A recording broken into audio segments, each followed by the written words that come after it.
11 Sports and For the Fans welcomes you to the following presentation of the Simulation Football League.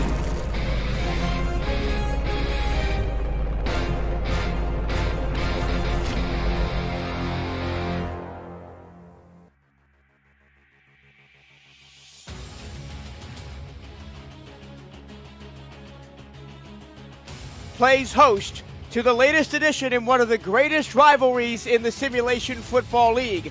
It's the Sunshine State Showdown between the Jacksonville Kings and the Florida Storm. A combined 3 championships and 8 championship game appearances. All comes down to this in a meeting of 2 of the greatest minds in the SFL coaching ranks. Hello and a very warm welcome to tonight's broadcast of the Simulation Football League on 11 Sports. And for the fans, we are live from the Eye of the Storm here in Fort Lauderdale, Florida. My name is Michael Trevillo. Thank you for joining us on this beautiful Saturday evening from South Florida. Alongside me is Benji Matson. Benji, it's always an occasion when these two get together, and today is no different. Good evening, Michael. Wonderful to be with you again this evening. Looking forward to this matchup tonight. Jacksonville and Florida, 2 storied franchises in SFL history, always put on a good show. Excited to be here tonight for some Saturday night football. Can't wait to see how this one unfolds. Both teams looking for some momentum here early in the season. Jacksonville fresh off a huge Week 1 victory on the road now against Florida, who's looking for that first win of Season 16. Both teams want to come out firing, play good defense tonight. This is going to be a battle, possibly one in the trenches. Can't wait to see this one unfold. Looking forward to it.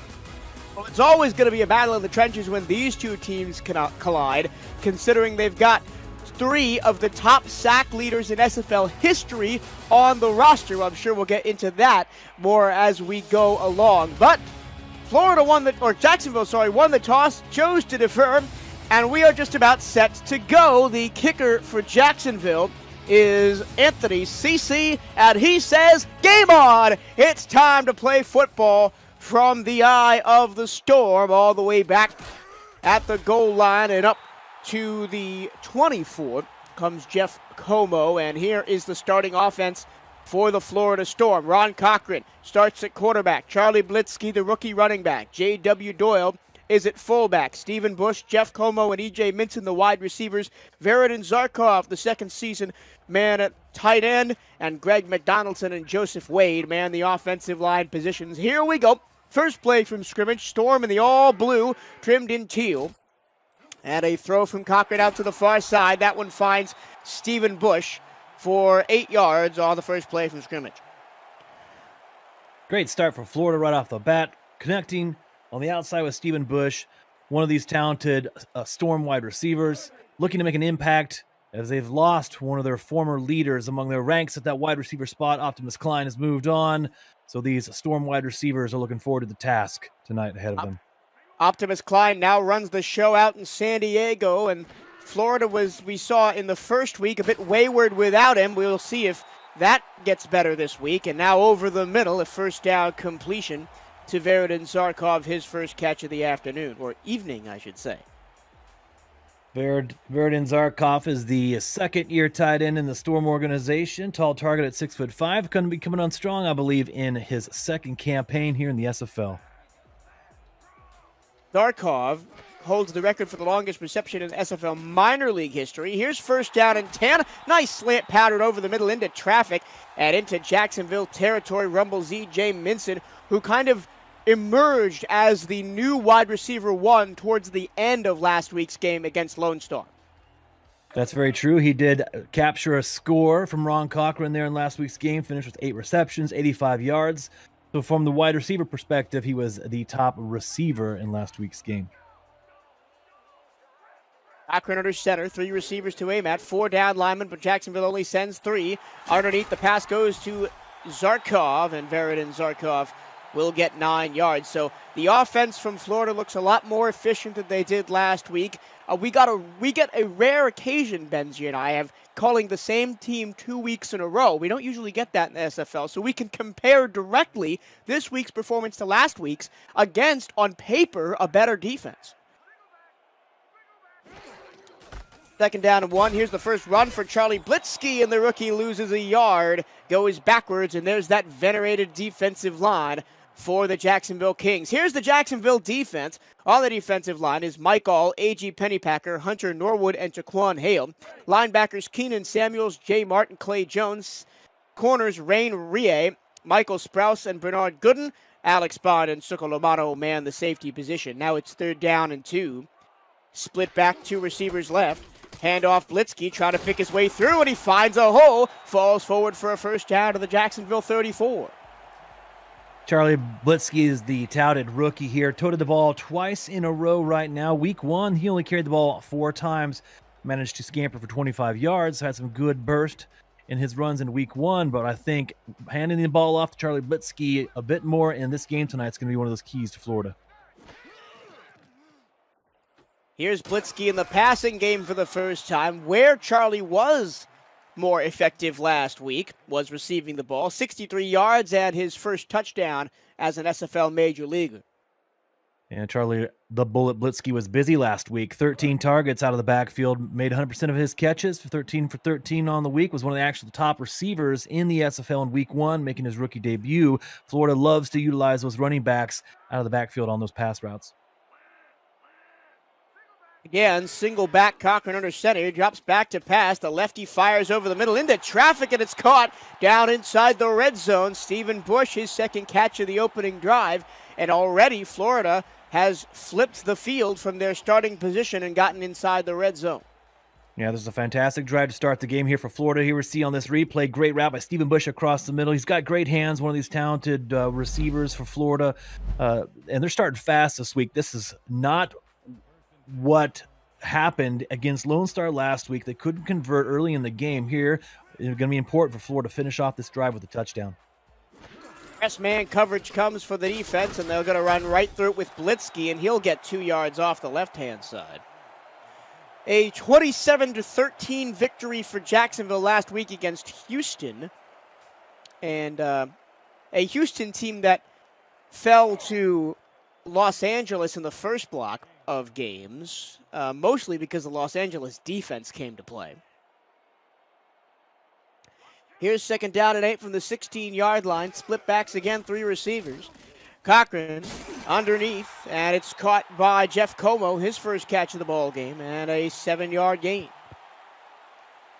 Early on this drive, Ron Cochran is spreading the ball around. He's getting everyone involved across the board early. He's keeping this Jacksonville defense guessing on his opening drive of the game. Now Charlie Blitzky out of the backfield could be dangerous on this 3rd and 3. 3rd and 3, 6 minutes to go first quarter. Long opening drive for Florida. Pump fake from Cochran. He's going to go to the end zone. It's tipped up in the air, and it eventually hits the turf after Michael Sprouse had a good look at it.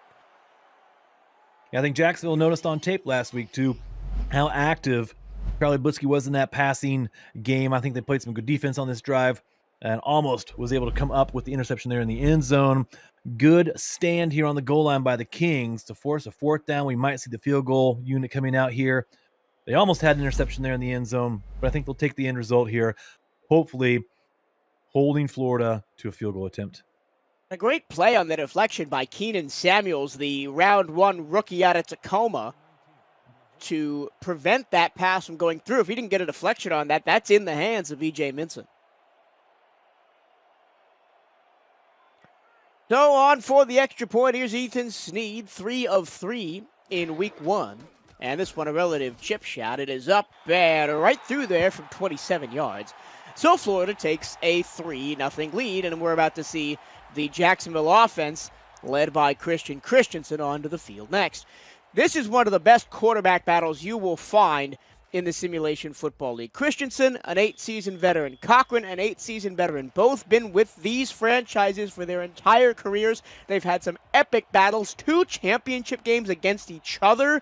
I mean, these guys, there's no love lost of these quarterbacks. Yeah, and they're going to do their best to outduel one another tonight for sure. Here's Mike St. Green up with the football up to the 21-yard line. Here's the rest of the Jacksonville Kings starting offense. As I mentioned, the quarterback is Christian Christensen. Jared Willis, the running back, Iggy Swift, is also in the backfield. He lines up at fullback. Mike St. Green, Ken Gossett, and Grayson Willis, the wide receivers. Jack Wall manning the tight end position. On 1st and 10, here's Christensen under center. 3 receivers to aim at, only 3 down linemen, but a linebacker comes for Florida. Over the top of the defense, had her right into the hands of Grayson Willis, who had just shy of 900 yards a season ago. Aggressive play calling right off the bat here by the Kings, connecting with Grayson Willis. Had 5 receptions last week, 66 yards on the day. Jacksonville heavily featured the running game in their matchup against Houston last week. That's one of the keys when you're playing on the road in the SFL. You want to get your running game started.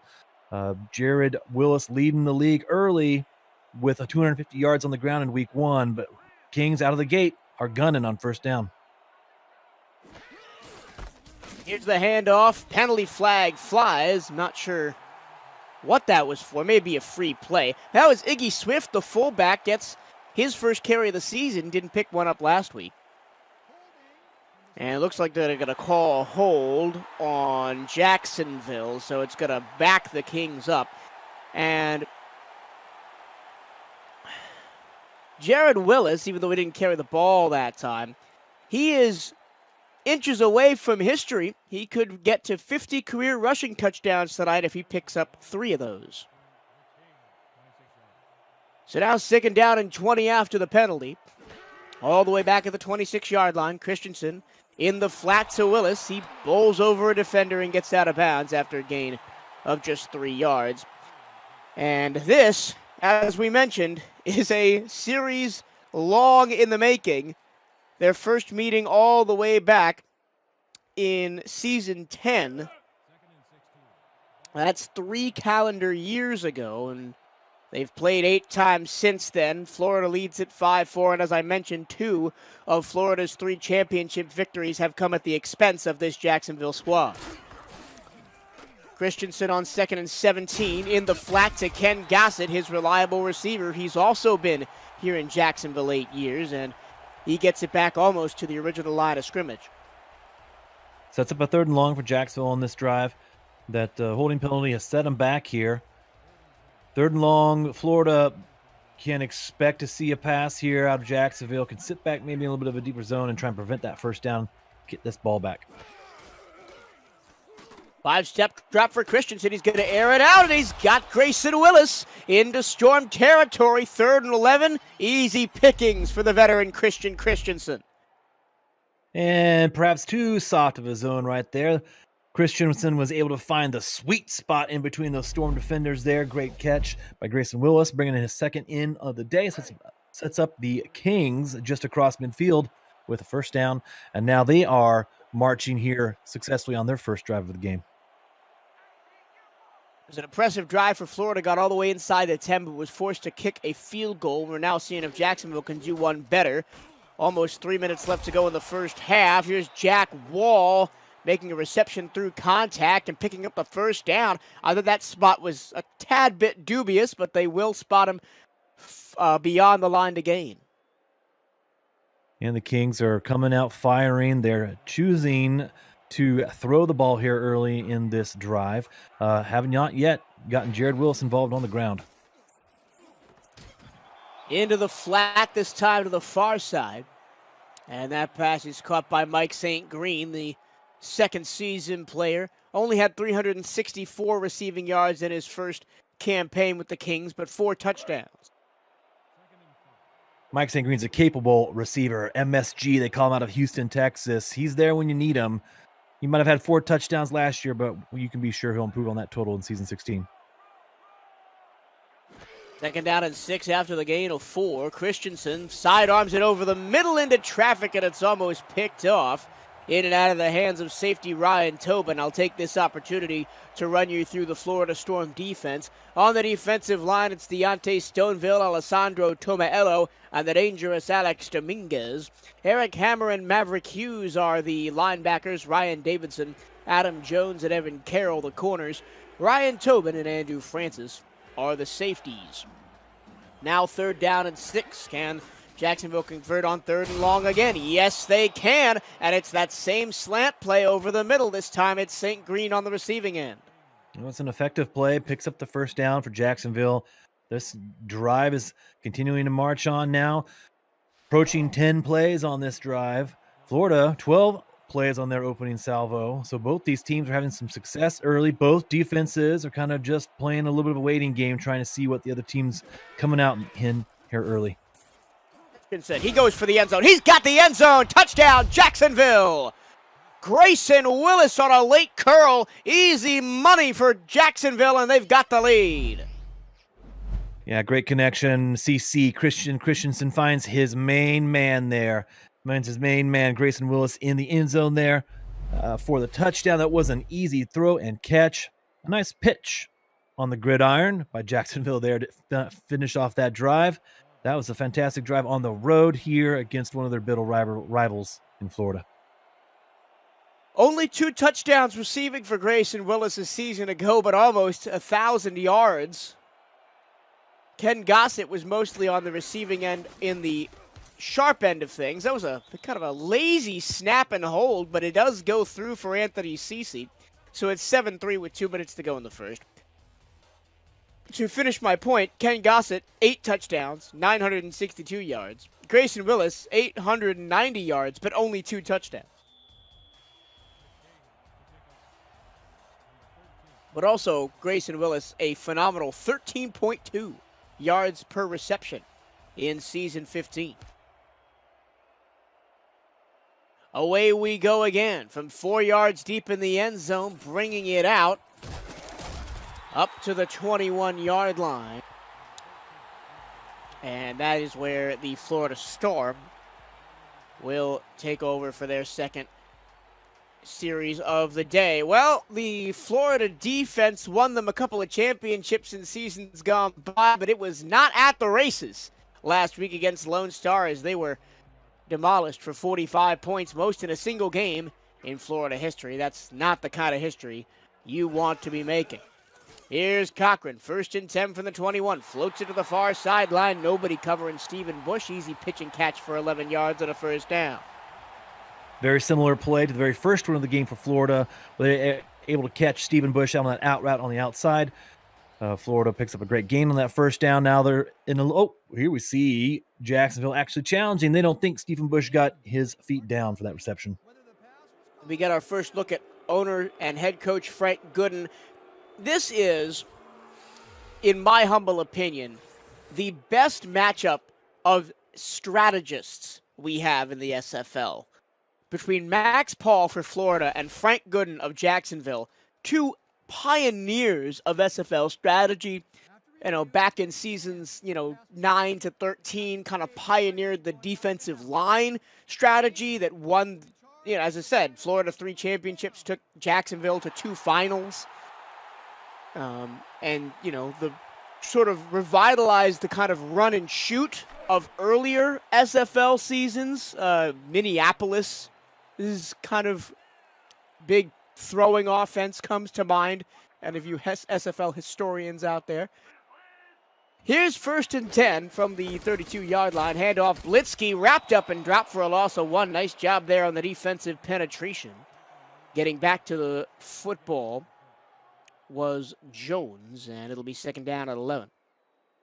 And back to your point, Michael, talking about these 2 strategists, these 2 teams, excellent perennial powerhouses in the SFL, and now they're going to be duking it out twice this season, striving for that Atlantic Division title. Yeah, because they're in the same division. First time we've had divisions in a long time. Handoff middle.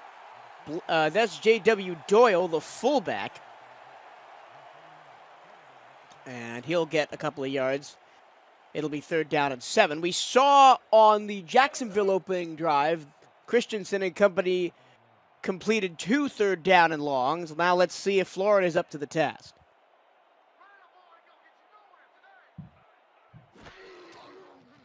Cochran from under center. Plenty of time to throw into the zone coverage and in and out of the hands of Stephen Bush. He couldn't hang on through contact. 4th down and 7. And now Jacksonville has a chance for a 14-point swing here as we hit the end of the first quarter. Yeah, and this is going to be a telling part of the game today. Last week in their matchup against Lone Star Glory, Florida had a tough time converting first downs and couldn't stay on the field on several drives early in the game. They had to settle for a couple field goals where Lone Star Glory was putting touchdowns on the board, Florida might be in danger of finding themselves in a similar situation here after this punt, hoping the defense can come back out on the field and shut down the Kings on this next drive. Nice hit by Sukolomano. 4 interceptions a season ago. Jacksonville comes after the punt, doesn't get there. And good punt coverage down the field by Florida. Pins Jacksonville at their own 19. St. Green not really able to make any headway on that one. So 45 seconds left to go in the opening quarter. This is Jacksonville's second possession. Florida drove all the way down, 12 plays, 80 yards on their first drive, but had to settle for a field goal. Jacksonville, a similar drive, but they scored a touchdown. And now, as I said, a chance for a 14-point swing here for the Kings on the road. Handoff middle. Here's Jared Willis breaking a tackle at 13 yards and a first down. Jared Willis' first carry of the game today. 24 carries last week for 250 yards. You know the Kings can depend on him when needed, but this is his first carry of the game. Jacksonville continuing to change things up, trying to keep Florida guessing. Wanted to stretch this second drive, and they know what it's like. If they can put some pressure on Florida early, score some touchdowns, they're going to like the momentum they have here on the road in Florida. 1,500 yards on the ground as well for Jared Willis last season. He is a dangerous back, but this time they go to the air, and it's almost intercepted. Ryan Davidson got a hand to it, but all he could do was knock it to the turf, and it's second down and 10. Ryan Davidson's one of the excellent defenders in that Florida secondary. Sure-handed, used to picking off passes from the opposing quarterbacks, just could not reel that one in. But if he has another opportunity in this game tonight, you can be sure he's going to hold on to that ball. Leads all corners on this team in passes defended last season. Did Ryan Davidson. Now a handoff to the fullback. Oh, no, that's Jared Willis up the middle. He'll get 5, third down and 5. 3, 2, 1. That's the end of the first quarter. Jacksonville out to an early lead on the road. Can Florida come back? Find out next. This is the Simulation Football League on 11 Sports. And for the fans, stay with us.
Welcome back to Florida, South Florida to be exact. It's the Florida Storm and the Jacksonville Kings battle for the Sunshine State. Immediately a 3rd and 5 out of the timeout, and Grayson Willis has another first down on a crossing route. It seems that that's the way to go if you're Jacksonville here in this game.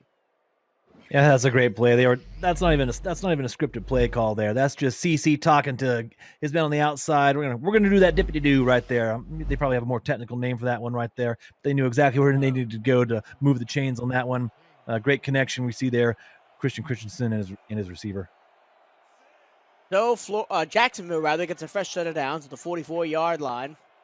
Getting started in the second quarter. Jacksonville up 7-3. Christensen evades a rush, but Jared Willis cannot evade the big linebacker coming right at his face, and he'll lose 2 yards, and it's 2nd and 12. Maverick Hughes was the tackler on that play. Touted rookie for the Florida Storm. A lot expected of him this season as he joins his running mate, Eric Hammer, there in that linebacker spot for the Storm. Second round selection out of Memphis. Here's a design swing pass to Willis. He gets 1-by-1 tackler and then is bumped out of bounds by Davidson. 3rd down and 7. Jacksonville completed 2 3rd down and 5+ plays on their opening drive to get a touchdown. They're going to have to pull more rabbits out of their hat here. Both of those 3rd down plays, by the way, went to Grayson Willis, who's been the big receiver so far for Jacksonville. 3rd down and 7. Christensen under center. Bunch formation right, single left. He's going to run the play action fake. He throws it to the far side, but he throws it behind Jack Wall, who can't turn upfield, and it's going to be 4th down. Yeah, CC took the big drop back there. Didn't see what he liked downfield. Was going for one of his out routes there. And just couldn't quite make that one a successful gain there. They're going to have to punt the ball away. This is what the Storm needs at this point in the game. Get this ball back so they can get their offense back on the field. I think, honestly, that was a rare Christensen error, because if he throws that one front shoulder instead of back shoulder to Jack Wall, the tight end had plenty of space in front of him to go get that first down. Either way, it's Florida ball at their own 16-yard line. Nice punt coverage by Jacksonville. And here comes here comes Ron Cochran back onto the field. And they want to get right back to what they were doing on that first drive. Ron Cochran was really distributing that ball. He got almost everyone involved on that first drive of the game. We want to see them try and maybe do more of the same starting this 3rd drive of the Storm.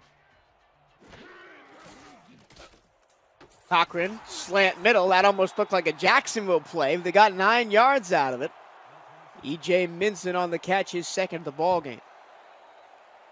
Yeah, Florida and Jacksonville, they know each other so well. You know, Ron Cochran sees what happens on the other side of the field. It's like, we can do that too. So that's a good connection with his receiver, E.J. Minson there, for that big gain. Handoff, middle, Blitzkey. Did he get enough? Yes, he did. Forced backwards by Rain Rie, but he got the forward momentum needed for a first down. So Florida moves the chains. I think Florida, I just came out here and said they need to spread the ball around on this drive. While they're doing that, I think Florida can really help themselves by really establishing the run when they can with this rookie, Charlie Blitzkey. 6 carries for 5 yards on the day so far, not having much success on the ground. Pump fake, and now checks it down to Blitzkey. He's got some room to run. Spin moves leave 2 Kings in the dust.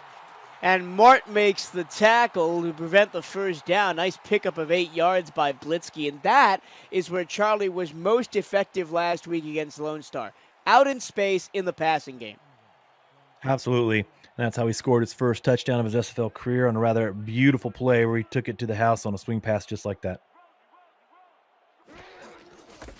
Now Blitzkey on a handoff, trying to pick his way through, shakes off a tackle of Clay Jones and picks up a first down. And one of the things that we were lamenting last week, Benji, about this Florida team is they didn't give Blitzkey enough chance to carry the ball and get a rhythm going. Only 4 carries for 25 yards. He's already got more carries than that, and we're halfway through the second quarter. Yeah, good point there, Michael. I think a lot of that, too, has to do with the game script of that game. Florida found themselves down early to Lone Star Glory last week. In the flat to Como, he's tackled from behind by Rie and Sprouse. And it'll be 2nd down and 5. Neither one of these teams really going for a deep shot, although we've got a couple of the best deep threat receivers in the league in this game, one being Ken Gossett, another one being Stephen Bush. Cochran to Blitzky. Blitzky trying to make one man miss. He does, but he can't get away from Sprouse and Rie again, who combine on the tackle, and it's 3rd and 1. Yeah, that play right there didn't quite go for the first down, but you see how talented Charlie Blitzky is. Reaches back and nabs that pass with one hand, and then almost without any effort is able to put that Florida Storm Cyclone spin move into effect. Makes the first defender miss. And that's why Florida went out and got that guy in the draft this season. In the last 3 plays, Blitzky has had the ball twice and put 3 Florida Storm defenders in the spin cycle. And there's J.W. Doyle, the fullback, doing what fullbacks do, getting tough yards through the trenches. 1st down, Florida. J.W. Doyle was the halfback last season for Florida, but he's no stranger to that fullback position. Got his start in the SFL as a big bruising fullback, and J.W. Doyle shows you exactly what he likes to do right there, pick up the tough yards. Cochran back to the air, pump fakes, now goes to Blitzky on the far sideline, threw it over his head. Blitzky had to jump and fall forward to get the football, and he ends up falling out of bounds for a loss of 1. At that point, I think quarterbacks in this league are, a little hesitant to just take off and scramble. But I guess if you've got an 8-season veteran in Ron Cochran back there, doesn't want to do a lot of scrambling. I think that he's got that written in his contract. He doesn't have to scramble. I think it's written in there. There's a couple of quarterbacks in this league that like to run. Cochran to the air again, underneath to Como, and Como almost gets a 1st down. And Florida has to get creative here on this 3rd and 5. They've been leaning heavy on Stephen Bush, Jeff Como on the outside. Charlie Blitzky swing pass out from the backfield. Verdin Zarkov had 1 catch early in the game, and they haven't gone back to him here. This would be a great time to get the tight end involved on this 3rd and 5. Just inside Jacksonville territory at the 41-yard line. Cochran over the middle, deflected and incomplete. Clay Jones with the knockdown. It was intended for Stephen Bush, and that's the first time we've seen either team try and take the top off the defense. Yeah, both teams, I think, both offenses, both quarterbacks still feeling each other out. They know 2nd game of the season, maybe they're both kind of playing a little timid. CC threw a couple interceptions last week. Ron Cochran did as well. Neither team wants this game to get away from them early on, still in the first half of this game. And now Jacksonville's going to get another chance to double their lead before the break, as out to punt is Marcus Agrippa from the 45-yard line. Fair catch called for and taken by St. Green. Had to lean backwards a little bit to get that one, but he gets it at the 13-yard line. Great punt by Marcus Agrippa. We don't talk much about the punters in the SFL. We have a few of them. Marcus is a seasoned veteran, 3rd season for Florida Storm. He already has 2 punts on the day inside the 20-yard line. So he's doing exactly what Florida needs and expects him to do, and is an unsung part of this Florida Storm defense, especially when you can set offenses back like he just did. Check down Willis, and he gets wrapped up. No gain on the play. Numbers appear pretty even there on the screen so far in the game. Both quarterbacks just a little bit over 100 yards. The game still, I'm not quite sure the game settled into a flow yet. I think both quarterbacks are coming to the line, seeing what the other team's giving them. They're just kind of settling in. They know this is going to be a long, drawn-out battle. Hand off. Willis again can't get through the levee of big bodies in the middle. And slow starts are no stranger to the Florida Storm. They've only missed the playoffs once in team history, and then they started 1-2. But two times they did make the playoffs. They started 0-3 in last season, and now 0-1 this season. So it's usually a slow start, but the Storm builds and builds, as it were, and eventually becomes a Category 5 hurricane, wrecking all in its way come playoff time. And that's a sign of a great organization, a good coach there. Alessandro Tomiello on the big stop there forces the Jacksonville punt. So great play by that Florida defensive line up front. We haven't talked about them much this game, and we did the Florida Storm game last week. We didn't talk about that D-line very much, but there they make a big play, force the punt. It's exactly what the Storm needs. First 3 and out by either team in the ball game, and it's going to be decent field position for Florida up by the 50-yard line. Andy Hamilton in our game day chat at twitch.tv/FTFnext is saying there's a couple of backs in this league that like to run, kind of John at Madden-esque. I said there's a couple of quarterbacks in this league that like to run. Julian Tyree of Sioux Falls comes to mind. Sabaz Synergy has come out of retirement to take over quarterbacking duties for the DC Dragons. He's a running quarterback as well. Into the flat for Blitzky. Blitzky had a little bit of trouble getting his feet under him, and he's run down by Clay Jones, and it'll be a loss of 2. Looks like Jacksonville's kind of queuing in on that on that play there. Pass. Yeah.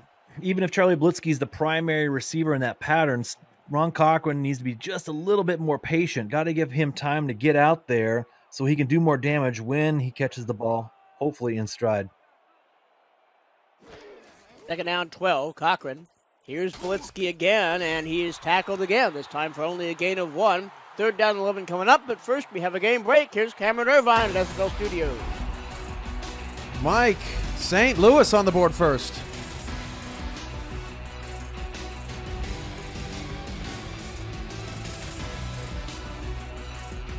Seven nothing. Gladiators on top of the Corsairs. Back to Fort Lauderdale with Mike Benji and the crew.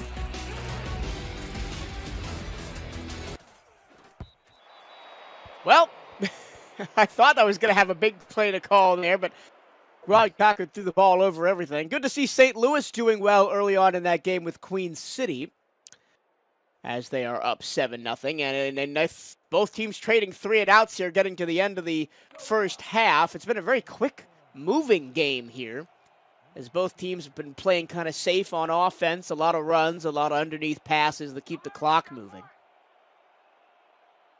We'll see if Marcus Agrippa here can put this ball down inside the 20-yard line again.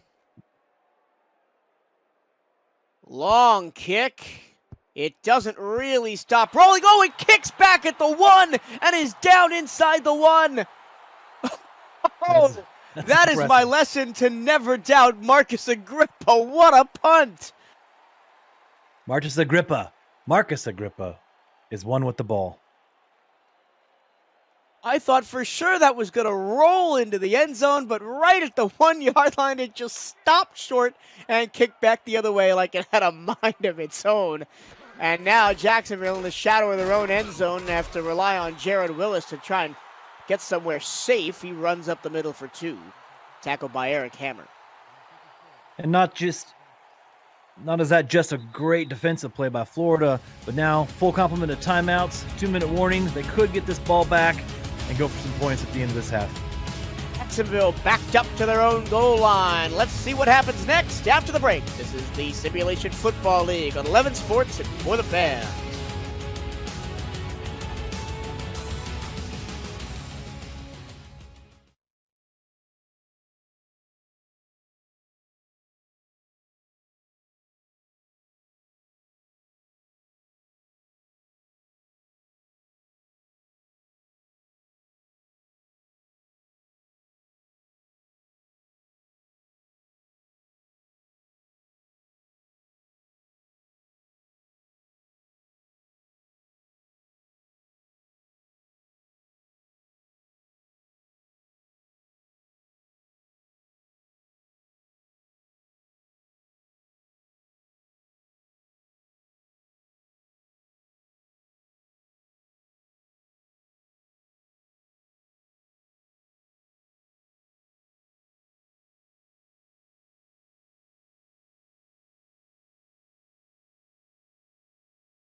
Welcome back to South Florida. It's the Florida Storm and the Jacksonville Kings Saturday night in prime time. And Jared Willis is going backwards to his own 2-yard line. Nice tackle there made by Alfredo Massade, the backup linebacker. We mentioned before that these two teams have played in the finals twice. Both times Florida's gotten the better of their Sunshine State counterparts. 3rd down and 9 here. Back. It's going to be miracle work time for Jared Willis, and he doesn't get the job done. I believe a timeout here would be a great thing to call if I were on the Florida side of the field. Yeah, well, they're going to get fantastic field position, but they're not going to have that much time left. They're going to have under a minute, but Howard McCoy has his heels on the back of the end zone. But they're going to wait all the time in the world to snap this football. 5 seconds to play. The snap comes with 3 seconds to play. McCoy gets the punt off. Where will it land? It's going to land up by the 40-yard line. So it's going to be good field position for Florida. 46 seconds left to go. We've got a game break. Here's Cameron Irvine in SFL Studios. Mike, Caswell uncorks one here.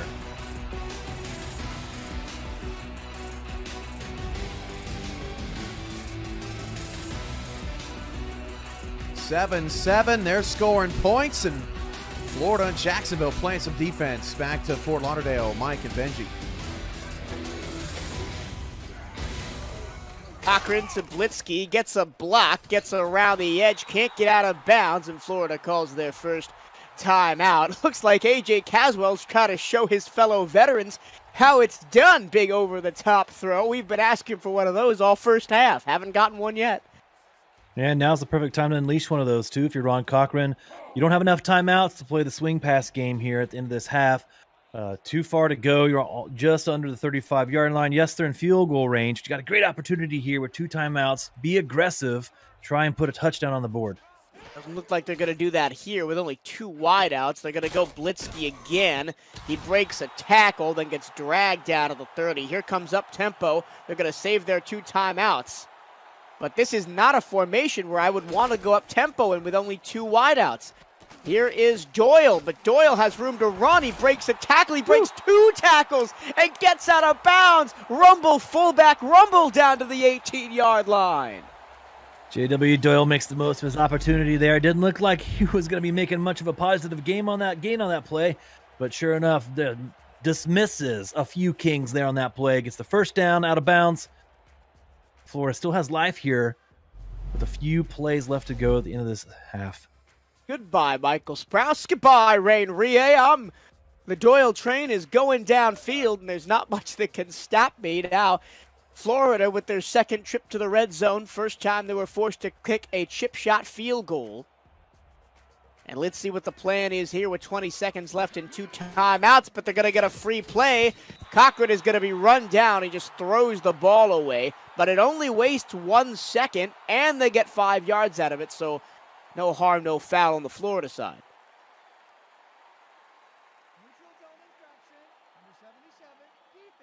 Let's see who they call this on. It's going to be Mike All, the second season player. 4 sacks a season ago for All, and just a little bit too antsy there. Yeah, Mike All's a good counterpart to Hunter Norwood, Taquan Hale, and A.G. Pennypacker there on that defensive line. That's a great defensive line. Michael is a little bit too amped up there on that play, but they know they can impact the game from their position. 17 seconds to go in the half. Can Florida get something done here? 7-step drop for Cochran to the back of the end zone. It's picked off. Jacksonville takes the wind out of the Florida sails. It's Alex Bond's second interception of the season. Alex Bond, just you said it, second interception on the season. Florida did what we were hoping they would do, make a play for the end zone here. Looks like they had E.J. Minson running that number 1 route there across the top, but they just had the worst defense called there. Florida did to throw that ball. Instead, Kings make a fantastic play in the end zone, pick that ball off. But Florida did take a chance there. They were aggressive, which you do like to see. It's just an unfortunate end to that series, though. 52nd interception in the career of Alex Bond. Here's Christian Christensen, stands in the pocket, throws it too short for Ken Gossett, and then Evan Carroll almost picked that one off and walked the other way with it. Yeah, that would have been amazing if he could have just reeled this one in. I was going to say make a great play on the ball, but I think it hit him in the head here. I mean, I think Carroll was just as surprised. It Nice got him right in nice the header. face mask. I think he was just as surprised as Gossett was that the ball was thrown his way, because I think Ken Gossett on that play was just supposed to be a decoy route to draw one of the corners while they were looking deeper down the field. 7 seconds to go in the half, and I think they might just run it out here and head to the locker room up 7-3. Christensen moves in the pocket. 2 seconds and 1, and did he get out of bounds, Jared Willis? I think he might have. And that's veteran work by Christensen to avoid the rush, find the open man. But now it's just did Willis get out of bounds before the clock stopped? And Jacksonville can try a Hail Mary. There is 1 second on the clock. Why not? What else are you going to do with 1 second on the clock? Throw it deep. Now, they're not in Hail Mary formation, but there are 4 receivers. Press man with 4 down linemen for Florida. They send all 4. Christensen middle, and it's knocked away by Ivy Lurkin. And that brings the first half to a close. Well, not the fireworks we anticipated, Benji. 7-3 Jacksonville, 2 of the top offenses in SFL history going at it, but it's the defenses winning the day at the moment. Absolutely. The game started off quickly. Florida and Jacksonville both had 2 fantastic drives to open the game. That's been the only scoring of the first half. Field goal by Florida, touchdown by Jacksonville, and it's been punt city here in the first half of this Atlantic Division rivalry. These 2 teams are always play each other closely. These are always heated contests. And this is just typical of what we see in Florida and Jacksonville. Not very many points being scored, but there's a lot of action on the field. We are seeing strong play across the board from both teams today. The quarterbacks are throwing the ball well. Yes, Ron Cochran had that interception in the end zone, but he was doing what he needed to do that time, making that aggressive play there towards the end zone. So both teams have been kind of feeling each other out. Just the second game of the season, but this is an important one for both teams. It is the first matchup of the Atlantic Division for these 2 teams. It's going to be so important to win these division games this year in the SFL. I'm not quite sure what we'll see in the second half, but both coaches are in at halftime right now, making adjustments, getting their teams ready to come out. It's going to be another well-played second half. Who knows what's going to happen, but it's going to come down to the wire. Second half is coming up next, but first, it's the SFL halftime show on the other side of this commercial break, where Cameron Irvine and Mike St. Green break down the first half and give you all the SFL news that's fit to print. We'll be back after the break.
What's up, everybody? Welcome to the SFL Halftime Report. Along with Mike St. Green, I'm Cameron Irvine. Wild night here. Defensive battle in Florida, 7-3. Kings, your first thoughts, Mike? Yeah, my stat sheet over here is looking a little anemic. Not many notes here from the first half. Both teams scored on the first drive. Florida with a field goal, Jacksonville with a touchdown. But other than that, man, it's been played in the middle of the field. A big interception at the end of the first half by Jacksonville to keep Florida off the board. And we're 7-3 at halftime. Flurry of activity today in other action right now. Queen City and St. Louis tied at 7. They both kind of sprung out to big plays, big leads, a big interception by Rodney Panani, and that's a tight one too. We've had a lot of close ones here today so far. Yeah, tight game over there. Big interception that led to a touchdown by Cairo Martinez. Queen City answers back with a touchdown of their own, and these guys are battling back and forth right now as we speak. Queen City is kind of threatening the red zone right now. If you're just joining us, Carolina gets a big upset victory over Lone Star, 30-17. That game got really close, 20-17. Lone Star made it a game late, couldn't recover the onside kick, and then couldn't get the stop either. They had a terrible fourth down pass inside their own 10 that just kind of messed the whole game up at the end. And then L.A. surprisingly goes to Houston and not just gets the victory, but gets a convincing win, a pick six from Peanut Say, the rookie, at the end of that game to win 30-13. Of the two games, which one was most surprising to you, Mike? Most surprising was the Lone Star and Carolina game. Lone Star had a great offensive performance week one against Florida, and this week just didn't seem to have any continuity going at all. Running game wasn't going well. They couldn't get anything going in the air. Just seemed to struggle the whole game. Well, more updates on Queen City, St. Louis coming up here in the second half as well. And two games in the books. We have two games later today. Portland takes on Tulsa on the SFL's Twitch channel, and then on the SFL on LSN and FTF's Facebook and Twitch channels. We'll have Arizona and Charleston, a highly anticipated matchup. Mike, that's going to be a good one, and Charleston's had their number as of late. Yeah, I want to call that game the friends and family game. I have family on the Charleston side. I have a lot of friends in the Arizona locker room, so I'm looking forward to it, see how it comes out. I really don't know who to root for in that one, so we're going to see how it plays out. Those games scheduled to kick off at 9:20 and 9 Eastern respectively, but we'll see how things go in the second half of our middle block here on the SFL. Well, lots of great plays from week one. We got a chance to collect our breath this week and look back through all the footage, and we found the 10 best plays. Here's your top 10 plays of week one.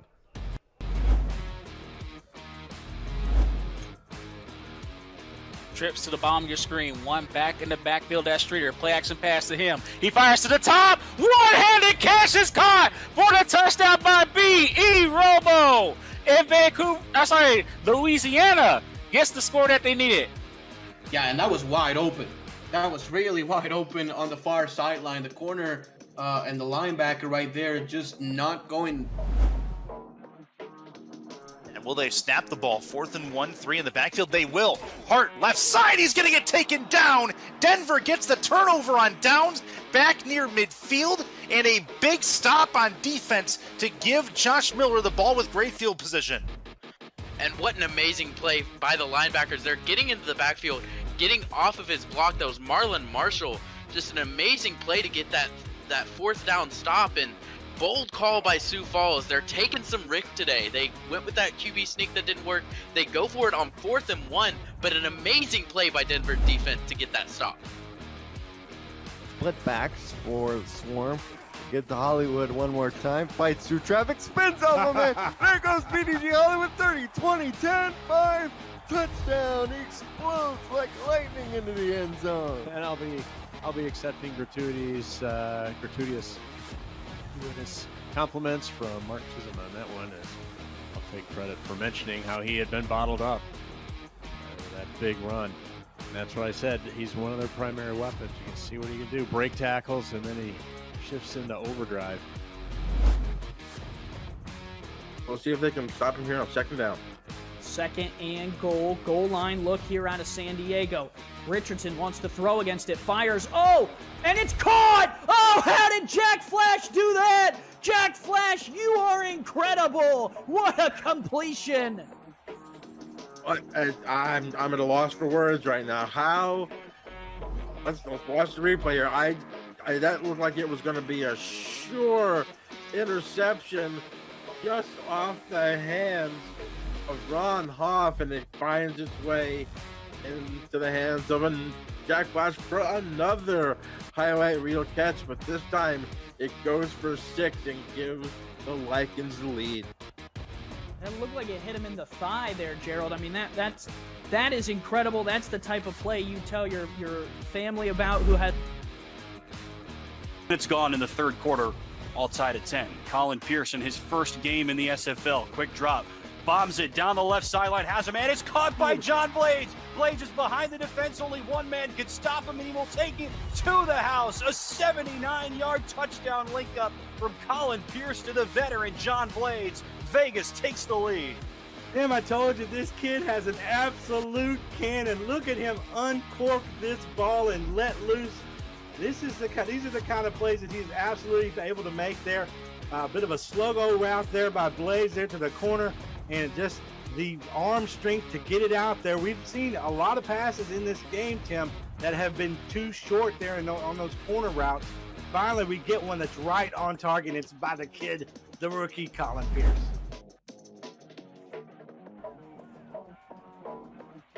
First and 10 again. They will give now to Robert Johnson, his first carry of the second half. Breaks it open. Stiff arm! Johnson to the goal line! Oh, give it to him! Touchdown, Robert Johnson! Electrifying run for the Lycans! He was not to be denied. A stiff arm and then running through tacklers. As you see right here coming on the swing here. Great blocking there on the outside. The stiff arms, Ray Lenurl. Welcome to the SFL. Sluggish in their previous 8 games, and one of the biggest reasons why they went out and signed the up-and-coming tight end TJ Punk. You've seen a lot from him so far today. Oh wow! Pick it up! It's picked up! He's going to the end zone! Roll into the end zone! Touchdown, Scorpions! Wow! We've seen everything! Everything is in this game! Seen it all. The reserve tackle special teamer Blake Horn picks the ball up and rumbles his way to the end zone. Eric, we got a big man touchdown. Big man score. Put it on the board. And they're starting season 16 off on the right foot underneath and breaking free. Look out down the left-hand sideline. Here's Greg Soto. He breaks a tackle and he's going to go all the way. 85 yards, touchdown, Lone Star Glory. Woo! The Cuban crisis. Greg Soto strikes. Coming over from Chicago, the new Lone Star Glory wide receiver makes his presence known. Look at this move, outside, up, and he's gone. Takes advantage. Majority passes by Johnny Pickler, and he's going to throw this one. He escapes the rush, and it's picked off! And we got a chance for a pick 6 by number 23, Ashley Rose Fish, and she will get her first pick 6 of the season. Too easy for her. Touchdown, Vancouver. Game, but RG2. Timeout. What are you guys doing? It's up to the 18-yard line. 25 seconds to go. Clock is moving. Curtis drops back towards the end zone. Oh, no. No! Intercepted by the Queen City defense. Taken away. And that could be the ball game, Matt. I don't know about that time management, Mike. I would have taken a timeout. And instead, the rookie throws into double coverage and it's picked off. A one-handed. So, Mike, was your favorite play the number one play? What'd you like in week 1? Oh, yeah, that was my favorite play of the week. That was definitely a game-saving interception. Big play at that time. Got Queen City on the board with the win. Actually, their 100th win. Actually, that was a big play. That's right. Congrats to them right now. They're up 10-7 now in the second quarter in St. Louis. When we come back, we'll send it back out to Fort Lauderdale. Jacksonville 7 and Florida 3. You're watching the SFL on 11 Sports. back in a moment.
Welcome back to the Eye of the Storm in beautiful Fort Lauderdale, Florida. It's the Florida Storm and the Jacksonville Kings, the Sunshine State Showdown here on Saturday night in primetime simulation football league action for you. I'm Michael Torillo. Benji Matson is alongside me. Kevin Irvine and Mike St. Green had your halftime report. Hope you enjoyed it.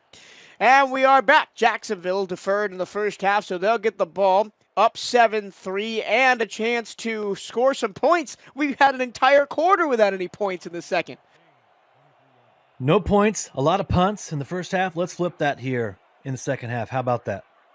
Got two of the best gunslingers in SFL history at the quarterback position, and neither one of them has really thrown a deep shot in this entire game. And we continue with check down city.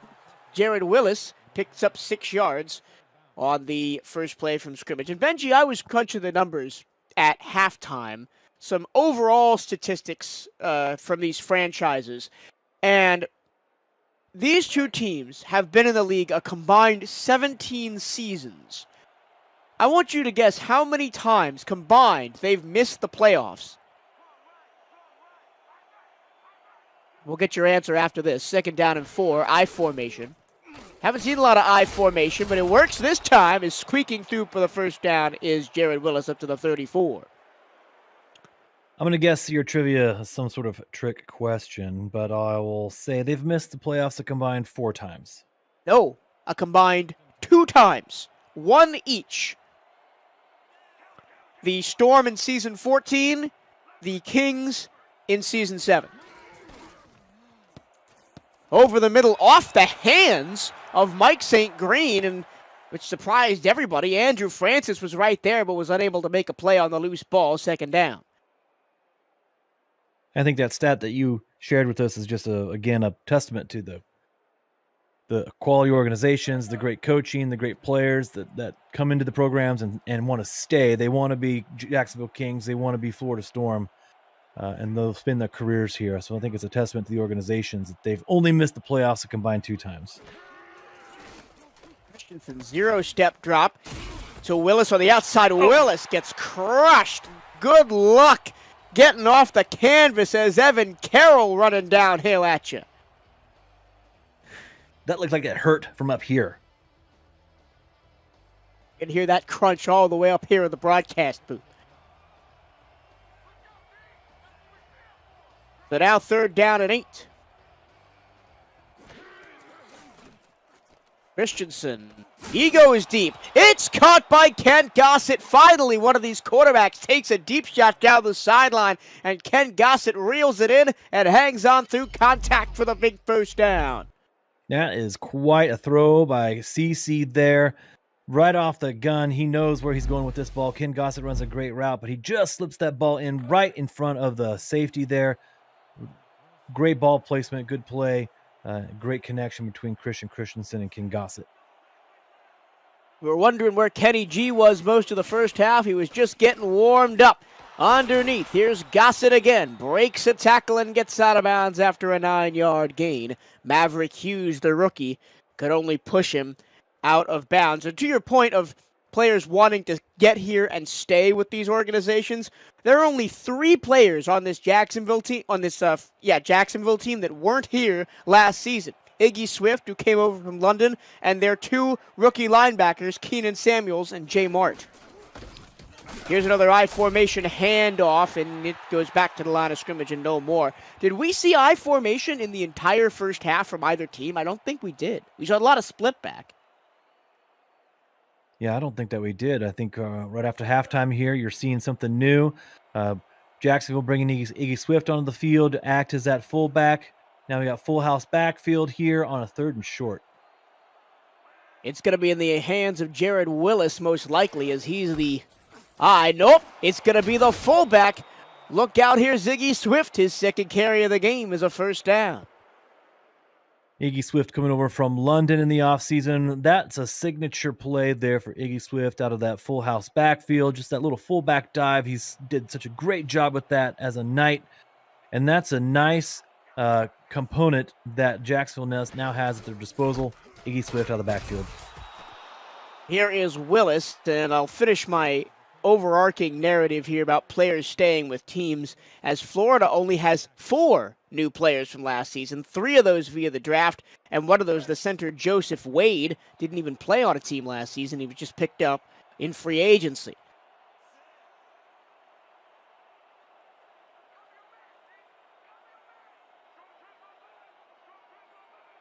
Second down and 6, Christensen in the gun. He's going to throw over the middle. Oh, it's out of the hands of St. Green, and this time it's intercepted. Making no mistake is Ryan Tobin, and the Florida Storm have the first takeaway of the ball game. Ryan Tobin out of Omaha, Nebraska. They call him the Eraser, and he just erased that Jacksonville Kings drive right there. Timely playing in the right spot at the right time. Got his eyes on the ball and was able to reel that one in off the tip pass. Fantastic play. But Ryan Tobin, and when they had to have a huge play on defense, they came up with one right there. That was a 10-play drive by Jacksonville that they just stopped. Cochran with a 5-step drop into the flat for Minson. Minson breaks a tackle and is eventually shouldered out of bounds by Secolomato. That is a, fool me once, shame on me, fool me twice, shame on you kind of thing. Because Mike St. Green, that was the exact same situation that St. Green found himself on the 3rd play of the drive, when he had a ball go in and out of his hands, and guess who was there? Ryan Tobin couldn't make the interception on the first time. He made up for it and got the interception on the second time of asking. Yeah, now that Florida offense is glad to be up off the bench, back in this game for their second drive. They want to put it together with a successful result. Well, it almost stopped right there as Clay Jones batted it out of the air. And Florida hasn't scored since their first possession of the ball game, when they drove all the way down inside the red zone and then kicked a field goal. Yeah, they did have that interception in the end zone on that last drive inside of a minute to go. That was a costly turnover there. Ron Cochran started this day off spreading the ball around, which you hope they are able to do some here in the second half against this Kings defense. Cochran pump fake, slant into traffic. E.J. Minson hauls it in double coverage. And I think that's more on the wide receiver making a big play than it is on the quarterback. Yeah, he runs a nice route here. The defender backs off. He cuts it up into the middle. Hit in stride with a great ball from Ron Cochran. Right in the breadbasket. Sets up another first down. And so Florida really caught a break The defense turning the Kings over, and that offense, they're thinking that we have to convert here. Almost half the third quarter's gone already. We need to put this ball in the end zone now. Off. Blitzky gets about 3. Going back and seeing the replay of that last Cochran throw, I changed my mind. I think that was a better throw by Ron Cochran than it was a catch by E.J. Minson. He put that ball in the area of a breadbasket in between 2 defenders, and E.J. Minson went up and got it knowing he was going to take a big hit. Yeah, Ron Cochran's been doing that in the SFL for a long time. 8 seasons to be exact. Cochran in the gun, hit as he throws, but he still delivers a beautiful strike to Stephen Bush, and now Florida's in the red zone for the 3rd time today. Now they're cooking. They're in business here inside the red zone. Ron Cochran feeling confident here. Stephen Bush is one of the leading receivers on the day here. Just runs a great route, just finds that sweet spot right in that zone, just in between the cornerback and the safety. That's that connection that Stephen Bush has with Ron Cochran. They just know each other so well. Ron knows exactly where Stephen Bush is going to be, and on that play, we see the connection they've got that's so strong. That was highway robbery by Stephen Bush. Took the ball right out of the hands of Rain Rie. Now here's Blitzky with blockers in front of him and a spin move to get by 1, and he picks up 7 yards down to the 11-yard line. It is so important with how low scoring this game has been for Florida to cash in here, even if it's just 3 points, because it's right here at the start of the 3rd quarter. Or I guess we're now halfway through the 3rd quarter, because both teams have had significant drives, but it's important to come away with points regardless. 5 minutes to play. Blitzky trying to stretch the field. Clay Jones says, I'll have none of that, and it's 3rd down. Great tackle by Clay Jones there, the linebacker, wrapping up the rookie, bringing him down, holding him short. Sets up a huge 3rd and 1. Florida's had trouble converting these 3rd and shorts, and this is where I mentioned in the first half that identity that Florida can be a team that runs the ball. We saw J.W. Doyle pick up a huge 1st down. He's back in the game. Who are they going to hand the ball off to on this play? Split back behind Cochran. 1 receiver each side. It's going to be Blitzky. He's going to have a lane open, and he's going to get down to the 2-yard line. Touchdown saving tackle by Keenan Samuels. And the ball inching closer to the end zone here. Great gift to Charlie Blitzky. The hole is huge there in the eye of the storm. Charlie Blitzky almost makes it all the way into the end zone. A few yards short here, but we've got 1st and goal. Florida does on the 2. Big battle here between these big boys up front in the trenches. Florida just they can pound this ball in. Last time the Storm were out here, they were forced to kick a field goal. This time, the bullet, Charlie Blitzky, into the end zone for his first rushing touchdown of his career, and Florida takes the lead. Great drive by Florida, capped off by the rookie's 2nd touchdown on the season, his 1st rushing the ball. 9-play, 72-yard drive for Florida when they had to have it after the timely turnover. That Florida Storm defense turns the Kings over. Offense comes on the field and says, thanks, boys. We'll take it from here. Great touchdown, great play. They take the lead at home. Florida is starting to gain some confidence here in this 2nd half. Ethan Sneed on for the extra point. Sneed's up and good. Well, last week, Charlie Blitzky did a number on the Lone Star Glory. Even though the Florida Storm didn't get the win, the rookie really impressed, Benji. Absolutely fantastic debut by Charlie Blitzky, the rookie here. He caught 13 passes out of the backfield and made the most of each and every one. Showed great athleticism, great burst. You saw early on, check out this play right here. He takes it to the house, makes one-man miss right there, pulls him into the end zone. The Florida Storm are high on this guy. Highly touted rookie. They went and got him in the draft. They moved J.W. Doyle to fullback from his position at halfback. They think Charlie Blitzky is the future of the Storm. He had a great week last week, and you see why they're so excited to have him. Played his minor league ball in Madison, Wisconsin, and he swapped snowshoes for sandals down here in South Florida. And he is doing work in the Storm backfield. And now we have reached what I might call a turning point of this game. Can Jacksonville respond after being hit? They haven't been scored against since the first 5 minutes of the ball game, and now they just had a turnover essentially go back the other way and scored against them. Can Christian Christensen and company wake up and get the offense going? And you know they've done it in the past. They're a talented team. There was a ton of time between those first few possessions in the first halftime, and the defense has been playing really well for Jacksonville. So now the offense has to come back out. The Florida defense is playing really well. CC just turned the ball over on that previous drive. You got to hope he's settled down a little bit and rely on his playmakers. Let them carry the weight on this drive.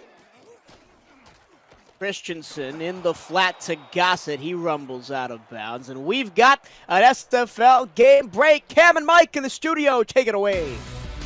Thanks, Mike. Hey, Mike, red zone turnovers are killing St. Louis. Yeah, Christian Brown here was trying to get St. Louis back in this game right before half, but Albert began with a big pick in the end zone. And early in the third quarter, Queen City up 17-7. There may just be too many Mikes. My middle name is Mike. Just call me Cam. Back to Mike and Benji in Fort Lauderdale. Thanks, Cams. Man, they've had the play of the week last week, an end zone interception, another end zone interception for Queen City. They may be making a habit out of that up there in upstate New York. Third quarter here on 11 Sports and For the Fans. Jacksonville and Florida duking it out for supremacy in the state of Florida. Third down and 5. Christensen across the middle. Gossett trying to get to the line to gain. Can't get there. 4th and 1. Nice stand by the Florida defense. This is the first time in the game that we've seen KG, Ken Gossett, run that little in like that. He's been staying to the outside, running up the field, running those types of routes. They thought they could catch Florida sleeping and have Kenny G run a crossing route underneath, but unfortunately those linebackers for Florida pursued well, kept everything in front of them, prevented that first down. Big 3 and out for the Florida defense. Punt on the way. And it is into the hands of Jeff Como, but he doesn't get very far. Well, we're going to take a break, and when we come back, Florida trying to get a 14-point swing on Jacksonville at home. This is the Simulation Football League on 11 Sports and For the Fans. Don't go anywhere.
Back at the eye of the storm with a hometown Florida Storm have a chance for a 14-point swing here after a 3 and out from Jacksonville. And Charlie Blitzky, fresh off his first rushing touchdown in his career, has got 8 yards straight up the middle. Sector 6 is the official apparel provider of the Simulation Football League. Visit sector6apparel.com or our website at simulationfl.net for replica team jerseys and completely customized jackets, flags, t-shirts, and more that help each team stand out from their opponents. Get the gear the fans wear with Sector 6 and the Simulation Football League.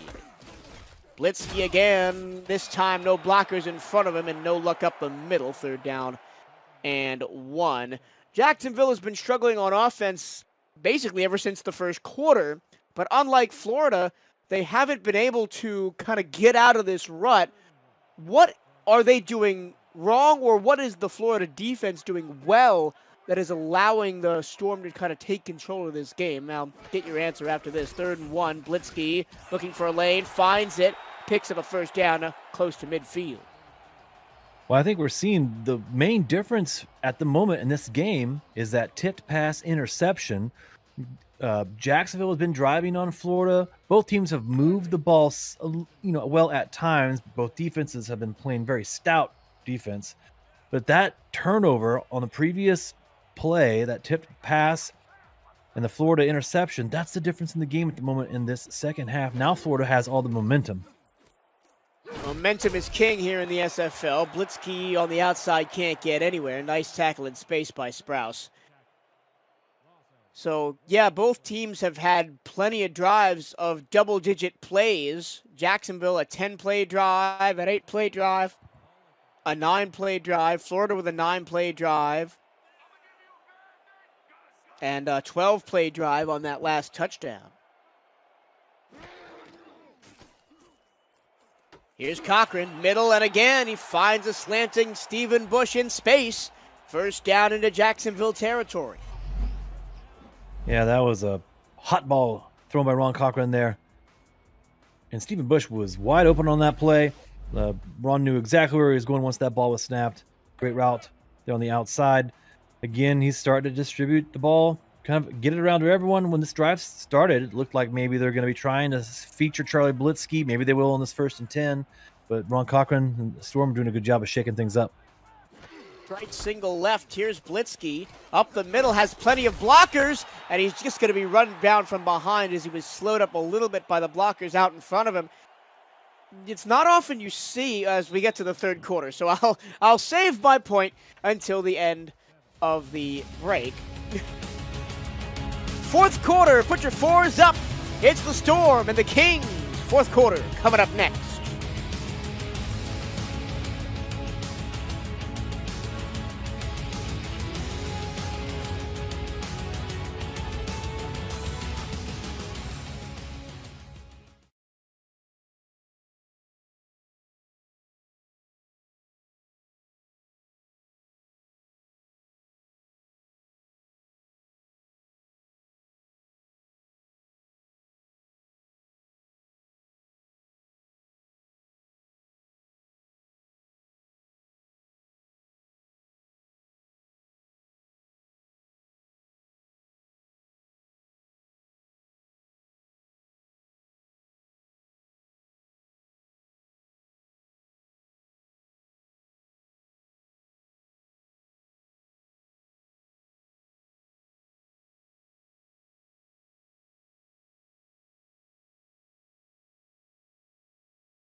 Well, they may be 0-1, but the Florida Storm are one of the most successful teams in Simulation Football League history. 3 straight championships, the only team to win 3 back-to-back, 2 of them at the expense of this very Jacksonville Kings team. And here are some of the highlights from their previous triumphs.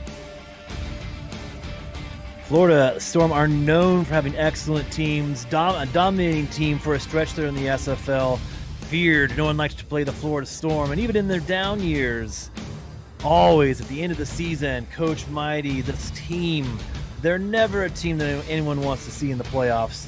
They've had great success in the past, and you know they're going to continue to have success now in season 16 of the SFL. Looking for their first win of the season here. They've got a 2nd and 1. Here's Blitzky, right side, finds a crease, gets to the 20, can't spit out of a tackle. And if he was able to avoid the tackle of Sukolomano, he might have been going all the way. And that play right there highlights something that we were talking about before the game, that really for Jacksonville to have a chance, their defense, and especially their defensive line, was going to have to show up, and they really haven't. Outside of a few moments in the game today, this defensive line, highly touted with some of the biggest names in the SFL, has really been unheard of. They've been so quiet tonight, and now if they're going to win this game, this Kings D line has to show up and start making some noise. Cochran on play action, back to Blitzky underneath. That play didn't really go anywhere, but to talk about the defensive linemen a little bit more, we have 3 of the 4 all-time sack leaders in this game. Alex Dominguez, number 1. Taquan Hale, number 2. Hunter Norwood, number 3. Number 4 is Jeff Duffy, who plays for Queen City. Cochran moves in the pocket. Across the middle, Minson can't hang on through the tackle by Alex Bond. 3rd and 7. 3rd and 7. Florida might play this next play cautiously, but this is an opportunity for that Kings defensive line to step up and make a play. More than 30 combined sacks between Taquan Hale and Hunter Norwood last season for the Kings. We've seen almost no pressure on Ron Cochran right now, and if Florida Storm drops back to pass on 3rd and 7 here, if you're on the Kings, and you got to be thinking, okay, boys up front, let's go. Mike All, Taquan Hale, Pennypacker, Hunter Norwood. Let's get some pressure on Ron Cochran. Just 10 minutes to go in the ball game. 3rd and 7. Cochran, play action again, fires back of the end zone, intercepted. It's a carbon copy of what happened at the end of the first half. Sukolomano takes it away. Sukolomano also had an interception last week, so this is his 2nd on the season here. And you're right, Michael, almost a carbon copy of the play that ended Florida's drive at the end of the 2nd quarter. Ron Cochran taking a shot in the end zone, almost in the same spot on the field even, almost an identical play. And when the Kings needed to have a play here in the second half, they make one on defense. Last time this happened and Florida picked off the Kings, Florida drove it the length of the field for a touchdown. We'll see what the Kings can do now as we've just entered the 4th quarter. Here is the fullback Swift out of the backfield for 4. And, man, Florida has left a lot of points on the table. 2 interceptions in the end zone and the field goal from inside the 5. This game could have been done and dusted a while ago. The Jacksonville secondary, rather than their offensive line, are really keeping them in this ballgame. Yeah, you just mentioned offensive line. Now's this time for this line, this running game, to get going here for Jacksonville. We're taking a look at the stats. Unofficially, it looks like Jared Willis is coming in with almost 40 yards on 12 carries. So Florida's done a fantastic job of limiting Jared Willis, who busted out last week for 24 carries and 250 yards. So we see Florida Storm making an impact on defense, but now's the time. The Kings offense, as we see this pass to the outside here, the Kings offense needs to get themselves in gear to sustain this drive here. And you said Jared Willis dominated Houston last week, 251 yards to lead the league. But tonight, slow. Only 38 yards on 12 rushes. And both defenses have done a fantastic job tonight of eliminating those big plays. The Canes especially making some big plays, intercepting Florida in the end zone twice now. Over the middle, complete near the sticks. There's Jack Wall. We haven't seen him since the second quarter, but he makes the catch, second down and less than a yard to go. And I didn't mean to sound kind of doom and gloom about Jacksonville. Yes, they haven't scored since, 5 minutes gone by in the first quarter, but their defense, as much as we've railed on their front seven, their secondary has done an excellent job. 2 interceptions. They've kept Ron Cochran and company quiet most of the game, and it's still a 3-point game because of their secondary playing so well, as we see Jared Willis right through there for a first down. Very true. It's very true. All these phases of the game combined. We saw earlier in the game that string of punts. Florida special teams were playing awesome, and Marcus Agrippa pinning Jacksonville deep. And then here in the second half, and in the first half, Jacksonville picking off this ball twice. It's like all these phases of the game come together. This is what they do best, right? This is how they scored their touchdown in the opening quarter. Slant, slant, slant. March, march, march down the field. Throw in some runs and throw in some fades. But that's what Jacksonville does. They eat you alive over the middle, and they kind of gotten away from that in the middle quarters, now towards the sharp end of the ball game. We'll see if they go back to what's made them successful. It's Jared Willis over the middle for a first down. Michael, that's some good feedback. That's exactly what they've been doing in this game. And then a couple occasions earlier, after they were looking solely in the middle of the field, CC comes back with a nice pass to the outside to Ken Gossett, who ran some nice routes on the outside. So that's still in play here for them. You get the feeling Kings are setting up Florida here for something on this drive. Again, Willis finds the hole. Excellent patience by Jared Willis as he rumbles forward for 8 yards. Coming up on the SFL postgame show, Cameron Irvine and Mike St. Green analyze today's early evening games between Jacksonville and Florida and Queen City and St. Louis, plus what's coming up tonight and tomorrow across the SFL family of networks. It's all coming up on the SFL postgame show on 11 Sports and for the fans. Second down and 2. Christensen on the out route. Incomplete as Mike St. Green couldn't get a foot in bounds. 3rd and 2. Mike St. Green looked like it was close play, but it did look from up here that he did not have control. Well, we're going to see what we think about this. Looks like they are going to review this after all. Second challenge of the game for head coach Frank Gooden. He got the first one out in the first quarter, which was also an inbounds, out of bounds, but that was when Florida had the ball. Now we're going to see if Mike St. Green kept his foot in bounds. That's very close. It depends on when he caught the ball, if that left foot was still on the turf. And it looks like they're going to get it. Jacksonville, first down. Excellent challenge by head coach Frank Gooden, and they'll keep the drive alive. Yeah, it's a great play for MSG. Mike St. Green right there. He had a few bobbles early in the game, one of which led to that tipped pass, interception, or that bobble that led to the interception on Florida's part, and they were able to capitalize on that. But here, CC has confidence in him, goes right back to him, and he picks up the first down.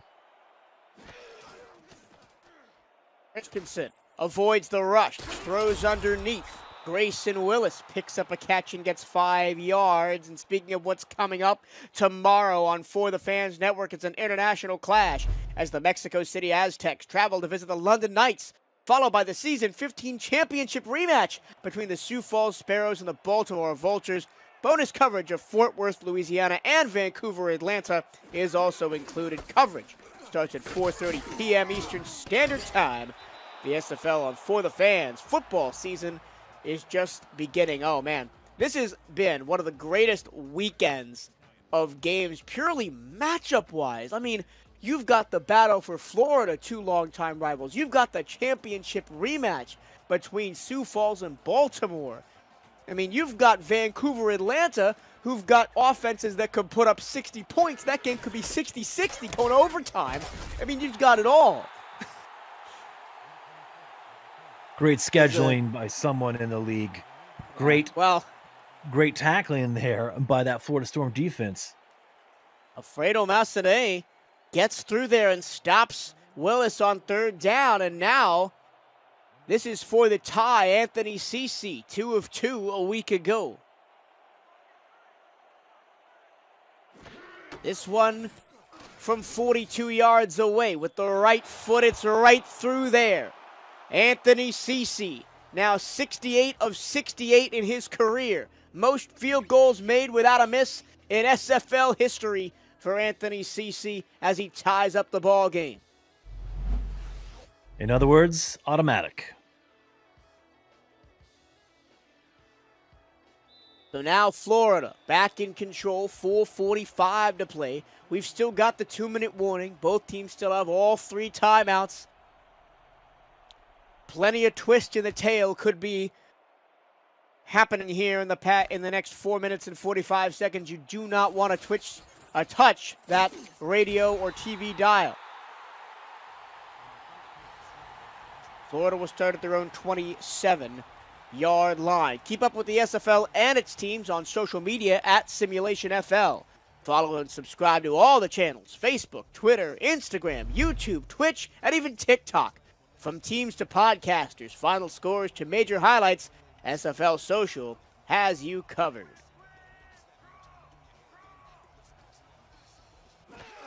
Ron Cochran under center. Handoff Belitsky. He's going to get 2 yards before he's run. And so I'm going to ask you a hypothetical question here, Benji. Put yourself in the mind of Max Paul, the great Mighty RX, prowling the Florida sideline. What is your strategy here? Do you score quickly and let your defense do the work, or do you try and grind this clock out and get the final score with 4:13 to play? 2nd down and 8, Ron Cochran, middle, nobody covering the tight end, Varadin Zarkov, and he gets to midfield. That's what I would do if I was Max Paul. I'd throw it to the tight end. I can think of a certain broadcast director who would very much agree with you. But yeah, we haven't seen Varadin Zarkov catch the football since the first quarter, but right there, he's wide open, and Ron Cochran doesn't make a mistake. Yeah, great route there, and the fact that they're looking downfield there says they're being aggressive. I was going to answer and say points are at a premium in this game, so I don't think if you're in Florida, you can try and play it any other way. You've got to concentrate on scoring, whether that happens now or as a result of a methodical drive. Big hit on Belitsky by Clay Jones, linebacking core, making up for the deficiencies of the defensive line. Clay Jones has had a big game. 5 tackles, 8 overall, 2 tackles for loss, and 2 passes defended. Offset eye, 2nd and 10 from right on the midfield stripe. Cochran into the flat for Belitsky. Jones tried to run him down, but he did slow him up enough for Michael Sprouse to get over there and make the tackle. This is a huge 3rd down here because the next 2 plays will take us to the 2-minute warning. And, you know, if Jacksonville gets the stop here, they can control their destiny in the last 2 minutes of the ball game. Yeah, that's very true. And where is Florida going to go with this ball now on 3rd and 8? 4 wide receivers to aim at, plus Belitsky out of the backfield if he needs him. Over the middle, a teardrop pass right into the waiting arms of the receiver, E.J. Minson, Johnny on the spot. 1st down, Florida. And E.J. Minson's also had a solid game today. 5th reception for him at the moment, up about 65 yards. Been capable, moving the chains here, which is what they've asked of him in the past. And he's, as you mentioned earlier on the broadcast, he's assumed a more prominent role in Florida this season with the departure of Optimus Klein. And it's just, I'm sure Ron Cochran's just happy to know that it doesn't matter who's in the game or who he's throwing to, he's got a capable wide receivers on his side. Florida can just take this to the 2-minute warning, but they will snap it one more time. Cochran, 9-yard completion underneath to Mark Myers. We've hit the 2-minute warning. Don't go away. The exciting conclusion to the Sunshine State Showdown is next on the Simulation Football League on 11 Sports and For the Fans.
Back to the eye of the storm here in South Florida. The home team, the Florida Storm.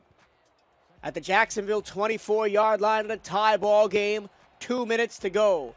Can Ron Cochran execute a comeback here as they were down 7-3 at the beginning of this quarter? The handoff goes to Blitzky. He's got a lane. He's got blockers. He almost got the score. Touchdown saving tackle from behind by Hunter Norwood. Timeout Jacksonville. Great run by the rookie here too. Powering off tackle to the right. Great blocking by Doyle up front. And almost springs in for the touchdown. That would have been huge. Great running by the rookie on that play there for Florida. That is a relief, I think, if you're the Florida Storm, knowing that now you can hand the ball off and get production from a talented running back like that. Great blocking, too, on that play by J.W. Doyle, the fullback. And for those of you who have just tuned in, this is not a gimme by any means. Florida's thrown 2 interceptions in the end zone from similar positions in this ball game. Short, to the corner, to the goal line. Oh, what a massive tackle by Michael Sprouse to keep Jeff Como out of the end zone. That was amazing. The collision at the goal line. I thought for sure he was going to score on that. That was an incredible play there right at the goal line. Jacksonville staying alive here. 1:50 left. Only one timeout left, and Storm's on the goal line. They're in passing formation with 4 receivers, but I wouldn't be surprised if Blitzky gets the ball. He does get the ball, and he scores! Touchdown, Florida Storm! That touchdown set up entirely by that wonderful play from Ron Cochran and Jeff Como at the goal line. But how incredible is it now for the Florida Storm to be able to turn around and hand the ball off to Charlie the Bullet Belitsky. Dives in for his second rushing touchdown of the game, his 3rd overall touchdown in the SFL. The rookie putting on a show for the Storm tonight. Now, 1:48 and 1 timeout for Jacksonville and Christian Christensen to engineer a comeback. We've seen it before.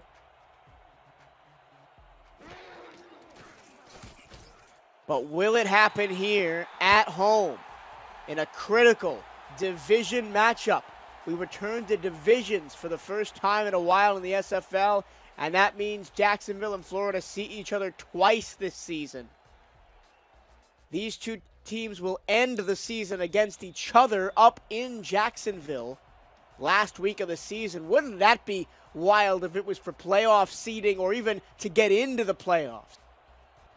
But that is a long way away from now. From the goal line, here's St. Green. Needs a big return, won't get it.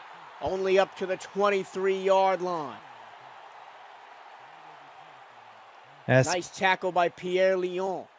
As Christian Christensen comes out on the field with the opportunity here to lead another game-winning drive down the field. He's done it before for Jacksonville. He's been great at delivering the ball to his weapons today. He only has 1 timeout, 1:44 on the clock. It's going to be interesting to see what happens here.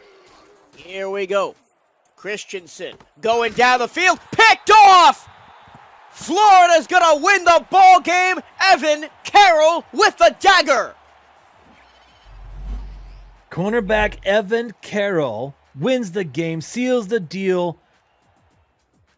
He was assigned to guard Ken Gossett, the great Kenny G, on that play. Right off the bat, you saw Christian Christensen wanting to go to his number 1 target on that out.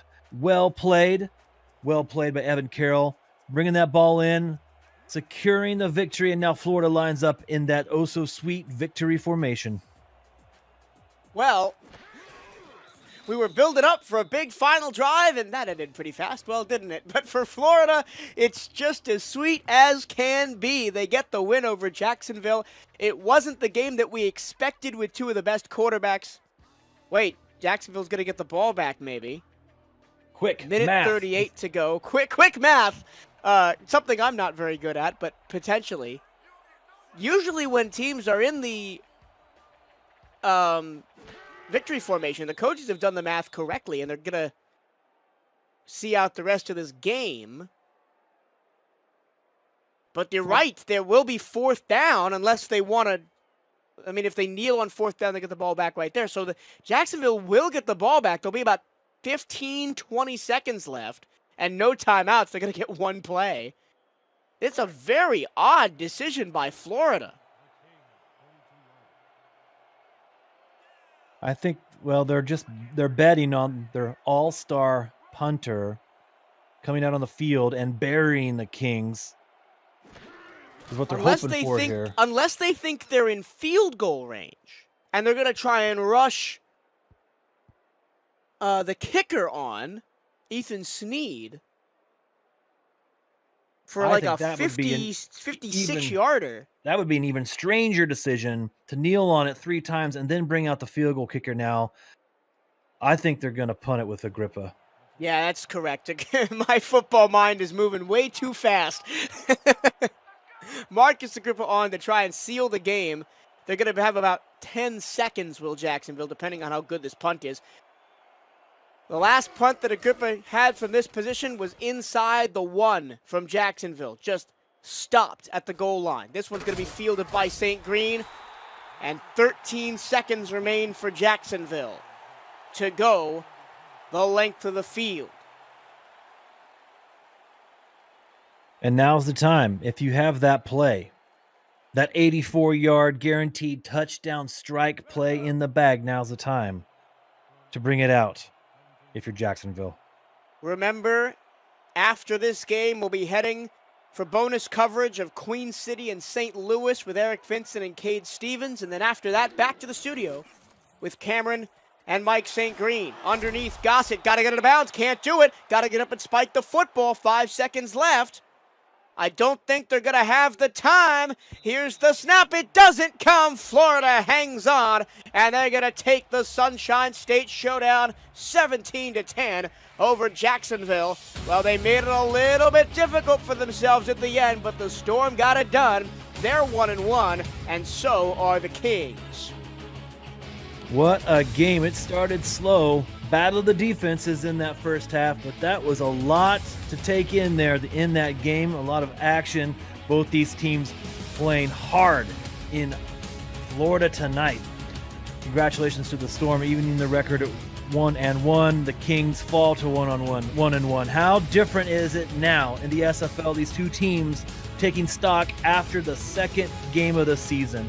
Coming into this thing, Jacksonville was on a high after demolishing Houston at home, whereas Florida came in after being demolished themselves on the road against Lone Star Glory.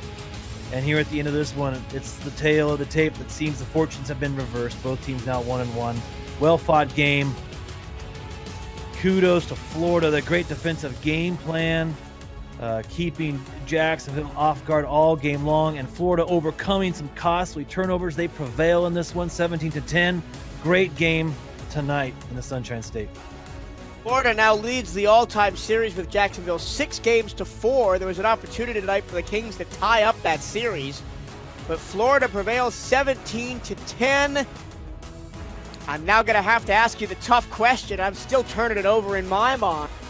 Who do you think gets player of the game here? I don't think it's either quarterback. You're right. I'm going to go with Charlie the Bullet Bulitsky here, the rookie, putting on a great show, helping the Storm to victory. Charlie Bulitsky it is. He is the player of the game. 2 touchdowns on the ground, the 2 most important touchdowns of the game as they gave the Storm the lead and then sealed the victory. Well, that'll do it for us. For Mike St. Green and Cameron Irvine in the studio, and Benji Matson, I have been Michael Torello. Coming up next, it's SFL bonus coverage. Here's Eric Vincent and Cade Stevens. Take it away, gentlemen.